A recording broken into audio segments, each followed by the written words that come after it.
Welcome to the Sleep Outpost.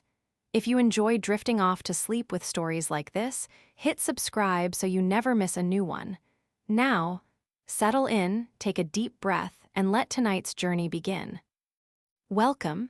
Settle in, let the pillows hold you, and close your eyes whenever you feel ready. Tonight, we are going to walk together through the cobbled streets and sunlit forums of ancient Rome, one of the greatest civilizations ever to grace this world. Here are 100 cozy facts about the Roman Empire, spoken softly, just for you. 1. Rome was founded, according to legend, in 753 BC on the banks of the Tiber River. The story tells of twin brothers, Romulus and Remus, raised by a she-wolf in a warm den beneath the Palatine Hill. 2. The city was built upon 7 hills: the Palatine, Aventine, Capitoline, Quirinal, Viminal, Esquiline, and Caelian. Each hill had its own character, its own temples, its own gentle view of the river below. 3. At its peak, Rome was home to over 1 million people, the first city in human history to reach that number. Imagine the hum of 1 million lives, the quiet clatter of sandals on stone, the smell of bread baking in 1,000 ovens. 4. Roman roads stretched over 250,000 miles across 3 continents. Many of those roads still exist today, their stones worn smooth by centuries of footsteps. Breathe slowly and imagine walking one of those ancient paths, the warm sun on your shoulders. 5. The Romans invented concrete. Their formula, mixing volcanic ash with lime and seawater, produced a material so durable that structures like the Pantheon still stand today, more than 2,000 years later. 6.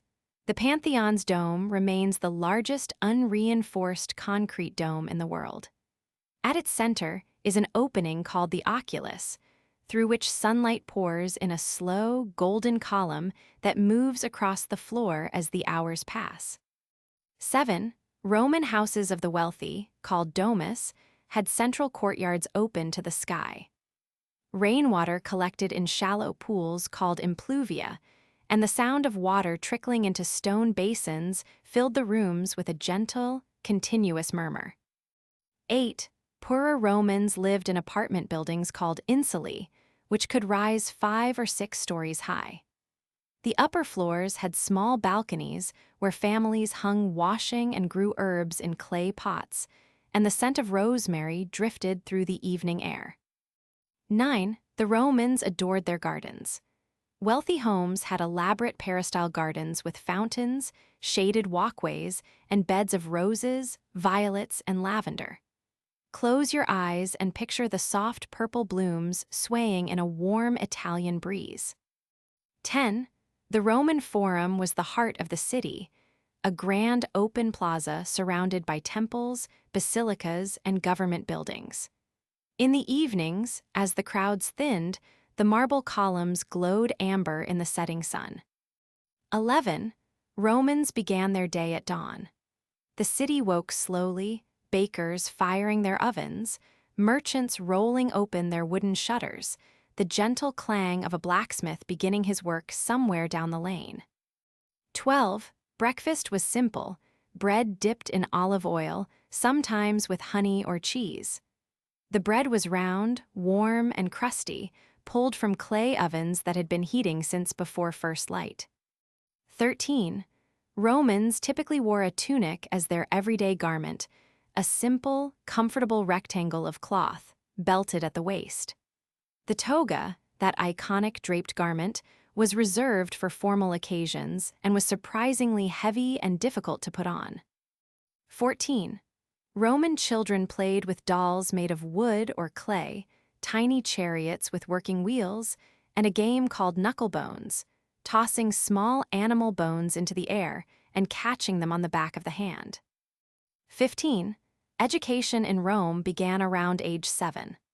Children learned reading, writing, and arithmetic, often from Greek tutors who spoke in soft, measured tones and rewarded good answers with honeyed figs.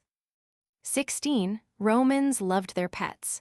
They kept dogs, cats, birds, and even pet eels. One senator was known to weep openly when his beloved pet eel died, and the poet Martial wrote tenderly about his little dog, Isa. 17. Let your breathing slow now. Imagine you are in a Roman garden and a small terracotta fountain is spilling water into a mossy basin nearby. There is nowhere to be, nothing to do. 18. The Roman calendar originally had only 10 months. The year began in March, named for Mars, the god of war, and ended in December. January and February were added later, stretching the year to fit the turning of the seasons. 19. Romans measured time with sundials and water clocks. The hours were not fixed. Daytime hours were longer in summer and shorter in winter, stretching and compressing with the sunlight itself. 20. The siesta was a Roman tradition. After the midday meal, shops closed and the city grew quiet. People rested in cool rooms with shuttered windows while the afternoon sun blazed outside.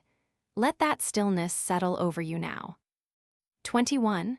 Roman banquets could last for hours.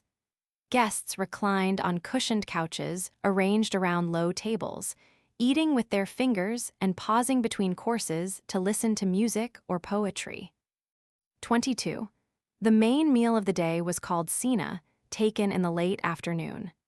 It began with appetizers called gustatio, olives, eggs, salads, and small fish, and ended with dessert, fruit, nuts, and sweet pastries drizzled with honey. 23. Romans were passionate about olive oil. They used it for cooking, for lamp fuel, for cleaning their skin, and even as a base for perfume. The scent of warm olive oil was the scent of Roman life itself. 24. Garum, a fermented fish sauce, was Rome's most popular condiment. It was made by layering fish and salt in large stone vats and letting the mixture ferment in the sun for weeks. Despite sounding strong, the final product was a subtle, umami-rich liquid prized across the empire. 25. Roman bakers stamped their loaves with the bakery's name. Carbonized loaves found in the ruins of Pompeii still bear these stamps, perfectly preserved for nearly 2,000 years, as if the baker only just stepped away. 26. Honey was the primary sweetener in Roman cooking. Bees were kept in terracotta hives in gardens, and the honey they produced was flavored by thyme, lavender, and wildflowers growing on nearby hillsides. 27. Romans drank wine diluted with water, sometimes warm and spiced with cinnamon, pepper, and saffron. On cool evenings, a cup of warm spiced wine was a gentle comfort, like wrapping your hands around something kind. 28. Street food was everywhere. Thermopolia, ancient fast food counters, served hot stews, lentils, and wine from terracotta jars set into stone countertops. Over 200 thermopolia have been found in Pompeii alone. 29. Let your jaw relax and your tongue rest softly in your mouth. Imagine the warmth of a Roman kitchen, the low crackle of a wood fire, the earthy smell of bread rising in a clay oven. 30. The Romans imported spices from across the known world, pepper from India, cinnamon from Sri Lanka, silphium from North Africa. Every meal was a quiet celebration of how far the world could reach. 31. The Roman aqueduct system was one of the greatest engineering achievements of the ancient world. 11 major aqueducts carried fresh water into the city of Rome, some stretching over 50 miles from mountain springs. 32. These aqueducts delivered over 200 million gallons of water per day. The water flowed by gravity alone, descending just a few inches per mile along precisely calibrated stone channels. 33. Public fountains dotted every neighborhood. Water splashed day and night from ornate spouts carved in the shape of lion heads, dolphins, and river gods. The sound of running water was the soundtrack of Roman life. 34. The great public baths, the thermae, were among Rome's most beloved institutions. The baths of Caracalla could hold over 1,600 bathers at once, surrounded by gardens, libraries, and exercise grounds. 35. A typical visit to the baths followed a gentle progression. First the tepidarium, a warm room to adjust to the heat. Then the caldarium, a hot, steamy room with heated pools. And finally the frigidarium, a cool plunge pool that left the skin tingling and fresh. 36. The floors of the baths were heated by an ingenious system called a hypocaust. Hot air from furnaces circulated beneath raised tile floors, warming the stones underfoot. Imagine standing on those gently heated tiles, your feet slowly warming. 37. Bathing was a social activity. Friends met at the baths, conducted business, exercised, and relaxed together. It was the Roman equivalent of the coffee shop, the gym, and the spa, all rolled into one. 38. Romans used a curved metal tool called a strigil to scrape olive oil and dirt from their skin after bathing. The motion was slow and deliberate, a kind of meditation in cleanliness. 39. Let your muscles soften now. Imagine you are floating in a warm Roman pool, the vaulted ceiling above you painted with stars and ocean waves. Steam rises gently around you, and everything is quiet. 40. Roman plumbing was remarkably advanced. Lead pipes carried water to wealthy homes, and some houses had indoor toilets that flushed with running water. The word plumber comes from the Latin plumbum, meaning lead. 41. The Romans worshipped a vast pantheon of gods. Jupiter, the king of gods, ruled the sky. Juno protected women and marriage. Neptune commanded the seas, and Venus blessed love and beauty. 42. Every Roman home had a small shrine called a lararium, dedicated to the household spirits, the Lares and Penates. Families left small offerings of food and wine each morning, a quiet daily ritual of gratitude. 43.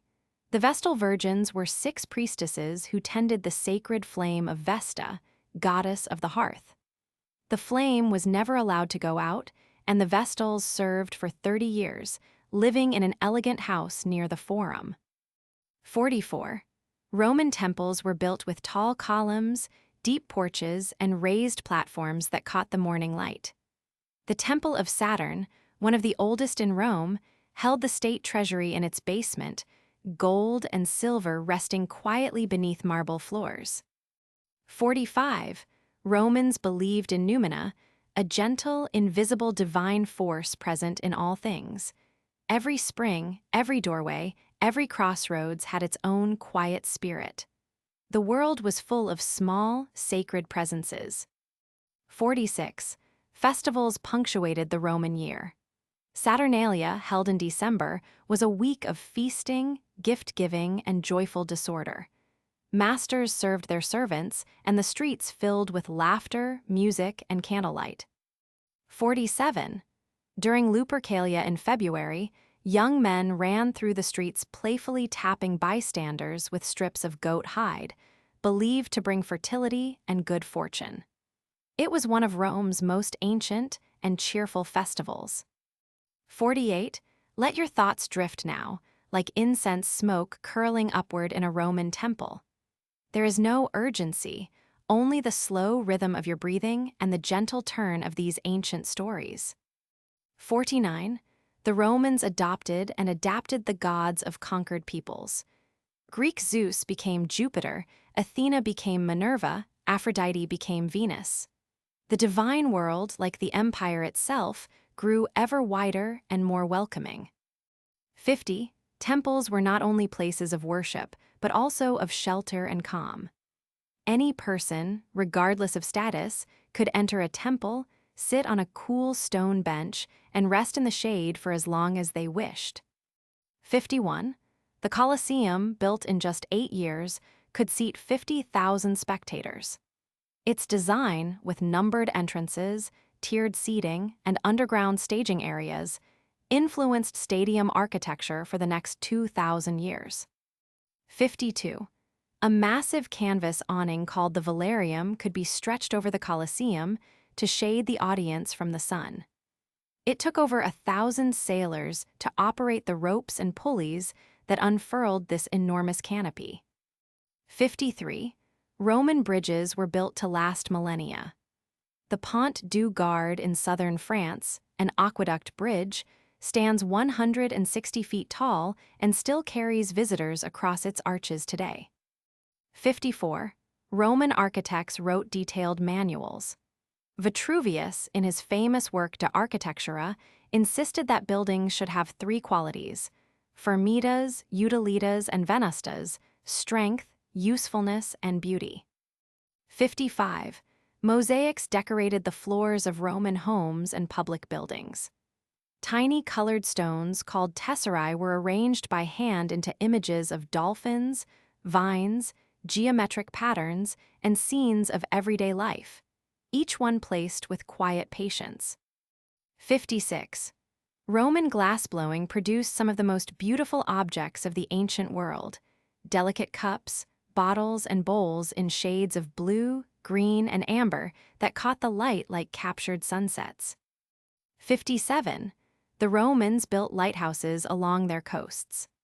The Pharos of Dover, built during the Roman occupation of Britain, still stands partially intact, a quiet sentinel that has watched the English Channel for nearly 2,000 years. 58. Let your eyelids grow heavier now. Imagine you are watching a Roman glassblower at work, the molten glass glowing orange and gold at the end of a long iron pipe, turning slowly, taking shape like a dream. 59. Underfloor heating was not limited to baths. Wealthy Roman homes used hypocaust systems in their bedrooms and dining rooms. On cold winter nights, the floors radiated gentle warmth, and families gathered in rooms that felt like warm embraces.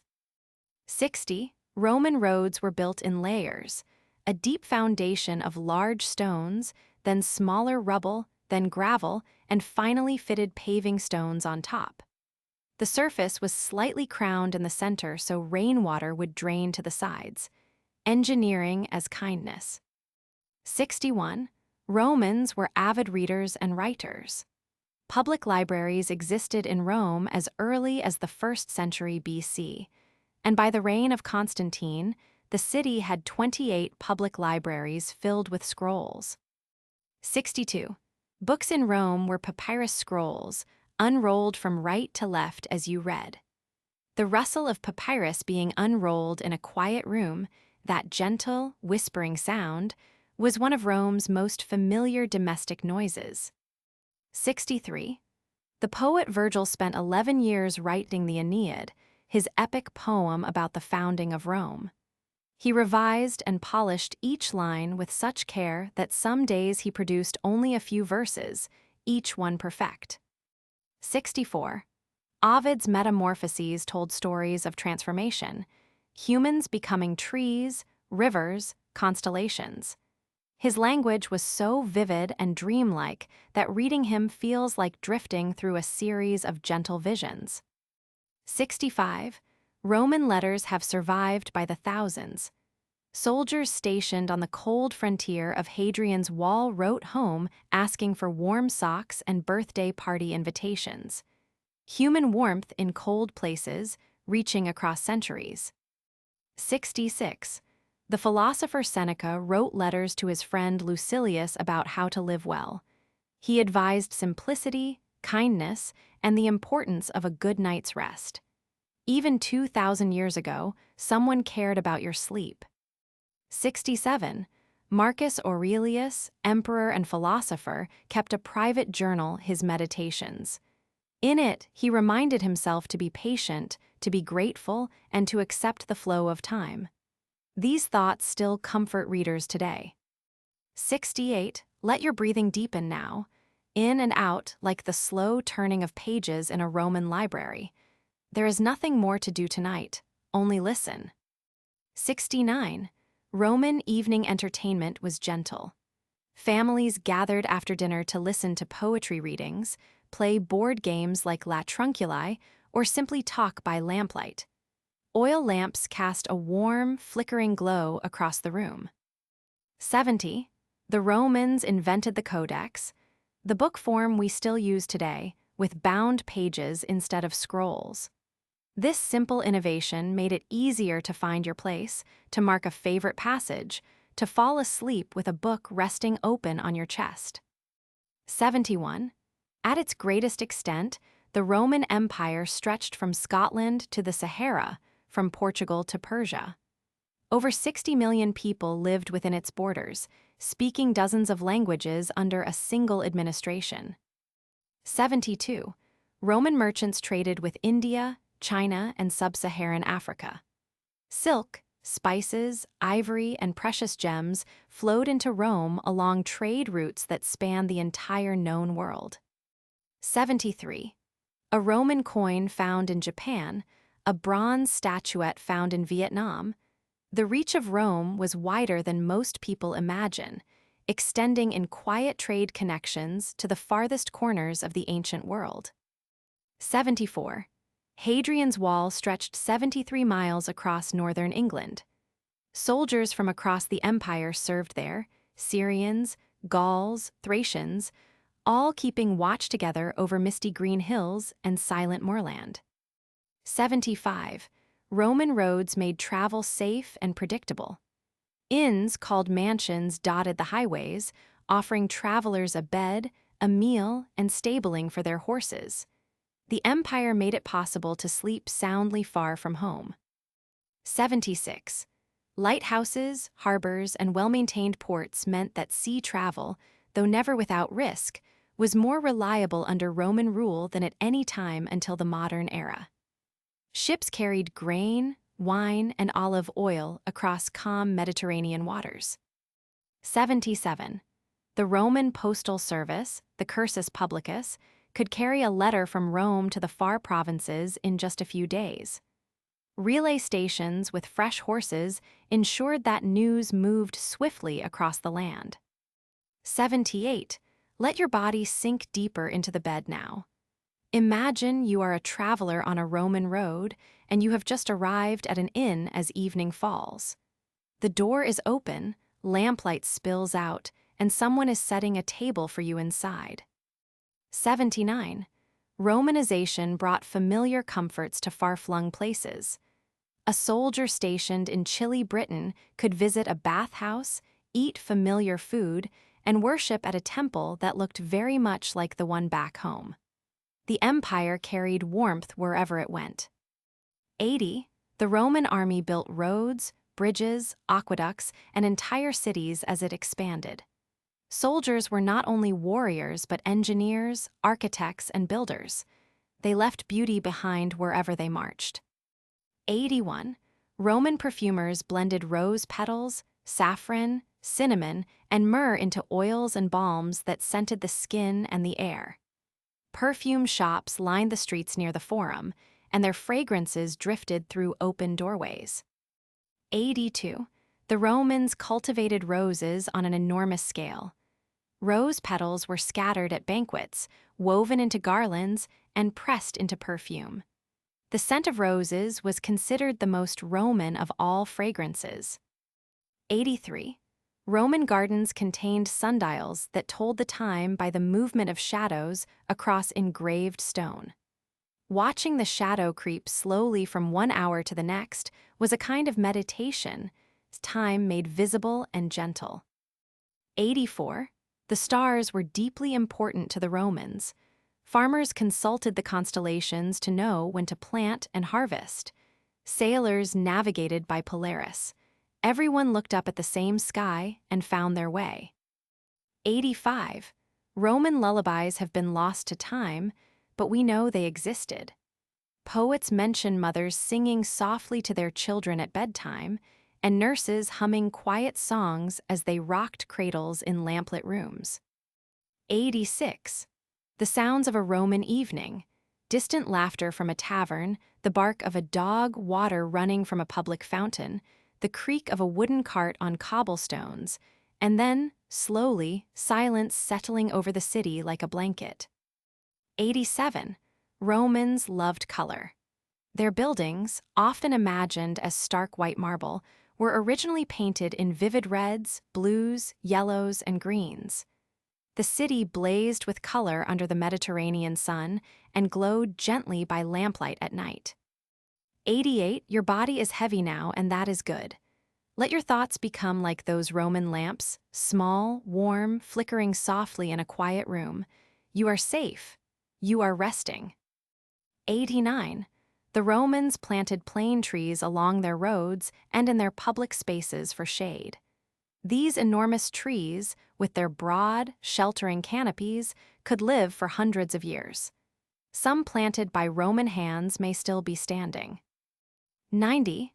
Roman mosaics often depicted peaceful scenes: fish swimming in blue water, birds perched on olive branches, baskets of ripe fruit, and calm-faced figures resting in gardens. Art made for rooms where people went to be still. 91. The Latin word for peace is pax.